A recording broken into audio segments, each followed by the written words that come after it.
তুমি কালিমা পড়াও, তুমি বেতন নাও, আর আমি কালিমার ব্যাখ্যা করার কারণে আমার ফাঁসি হয়, তার মানে তোর কালেমা আর আমার কালিমা এক কালিমা না।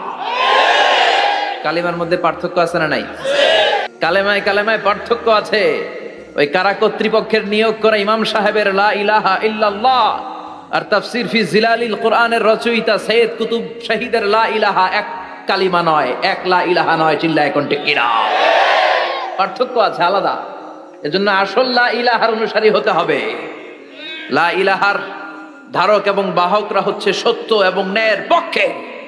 যত বিপদ আসে, যত আপদ আসে, যত ঝুঁকি আসে, পাহাড় সম ঝুঁকিকে ডিঙ্গিয়ে তারা লা ইলাহার কালেমার পতাকাকে উড়িয়ে দেয়। চিল্লায় বলেন ঠিক কিনা? এজন্য ইমানে ইমানে পার্থক্য আছে। আমরা যেন আসল ইমানদার হতে পারি, আল্লাহ তৌফিক দাও। আমিন। আর জোরে পড়েন আমিন। আমরা সব সময় যেন আল্লাহর জিকির দিয়ে হৃদয়টাকে সিক্ত রাখতে পারি, তুমি তৌফিক দাও।